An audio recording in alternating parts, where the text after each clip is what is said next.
This is the ENGWE L20 2.0, a foldable electric bike designed for adults. And right away, just looking at it, you can tell this isn't the kind of e-bike that tries to look fancy or overcomplicated.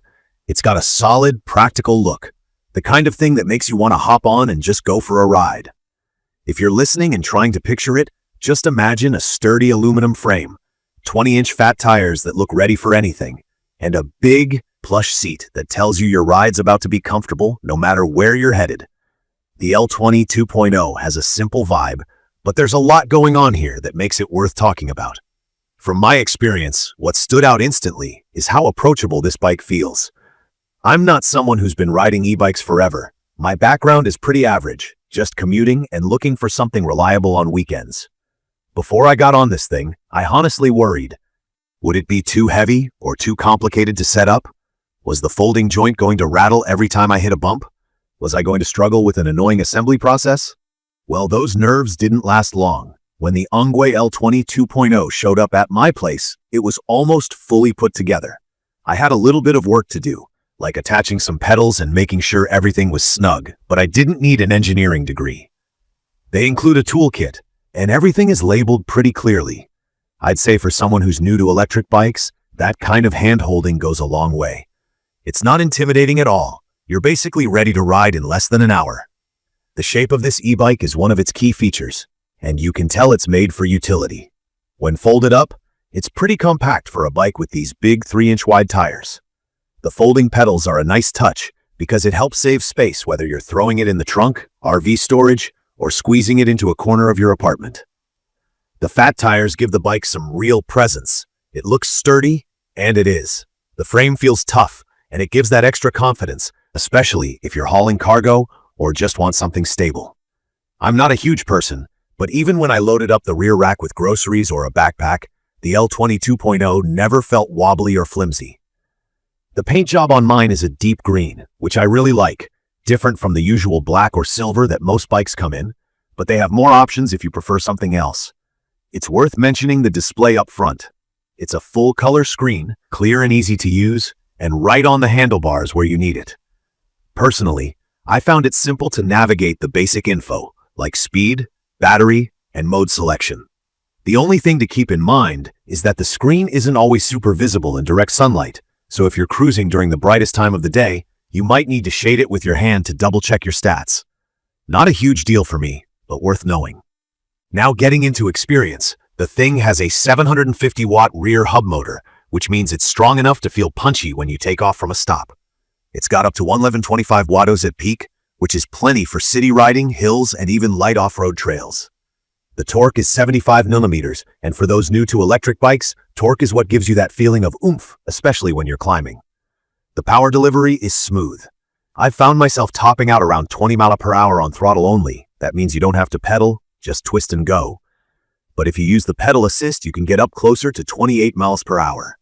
It's not a motorcycle, but for an e-bike, it feels quick and lively. To me, riding this bike feels like a mix between being on a cruiser and a mountain bike. ENGWE put in dual suspension, so you get both a shock-absorbing front fork and a seat post with a built-in shock. That honestly was a game changer for my daily comfort. Last weekend, I took it down some gravel trails. I was worried the whole thing would shake and rattle, but the suspension soaked up the bumps better than any basic hardtail bike I've tried. I wouldn't go as far as calling it hardcore off-road, but for city potholes, speed bumps, and random rough patches, it works really well. The saddle is nice and wide, which I appreciate because narrow bike seats always make me uncomfortable, especially over longer rides. The L20 2.0's battery is another big deal. It's a 52-volt 13Ah lithium-ion unit, and in my experience, it lasted longer than I expected. Officially, ENGWE says you can get up to 68 miles with pedal assist, and while I didn't get quite that far, maybe I'm heavier, maybe it's my riding style, I did manage just over 50 miles on a single charge with moderate assist, which is impressive. Charging takes about 5 to 6 hours from empty, and the battery is removable, which means I just pop it out and take it inside to charge, instead of trying to awkwardly plug the whole bike in somewhere. If you're living in an apartment or don't have easy access to outdoor outlets, that's clutch. I do have a few worries. First, this isn't the lightest e-bike out there. At just under 70 pounds, it's definitely sturdy, but it's not something I'd want to carry up and down a lot of stairs every day. Still, for the build quality, I think it's a fair trade. The mechanical disc brakes are solid, but I'd love to see hydraulic brakes at some point for even smoother stopping, though at this price point, it's understandable. I noticed the brakes can get a little squeaky, especially after getting wet, but that's pretty normal for entry-level disc brakes. The noise, the motor is definitely noticeable, especially if you're pushing the higher pedal assist levels. If you're riding in a super quiet neighborhood or at night, people will hear you coming. It doesn't bother me, but if you really need stealth, just something to keep in mind. The speedometer seems to run about 1 to 2 mph too fast. Not a big deal for casual rides, but if you're tracking rides for fitness, maybe double check with your phone.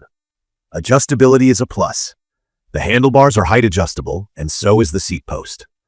I'm pretty tall, around 6'2", and I had plenty of room to get comfortable, but I think if you're under about 5'5" or so, you might struggle to get the seat low enough to fully flat-foot while stopped. In other words, it's not really sized for shorter riders. What I really like about this bike, and why I'd recommend it to anyone looking for their first e-bike, is how versatile it is. This isn't just a commuter bike or just a cargo bike. It's perfect for someone who wants one bike to do a little bit of everything. On weekdays, I use it for commuting, fast, reliable, and I don't get to work all sweaty. On weekends, I throw it into the back of my car, thanks to folding, and take it on casual trails or longer excursions. The rear rack is sturdy, and you can add a front rack if you want. The fat tires mean I can handle rain, some sand, or rougher urban terrain without worrying about slipping. One thing I appreciate is ENGWE's customer support. I haven't had to use it, but I know from checking user reviews and forums that they have a good reputation for solving issues and responding quickly. That makes me feel more confident, actually recommending this for friends, because nobody wants to buy a bike and then get stuck if something minor goes wrong. In conclusion, I think the ENGWE L20 2.0 is an awesome entry into the e-bike scene, especially for the price. The power is more than enough for hilly areas or carrying extra weight.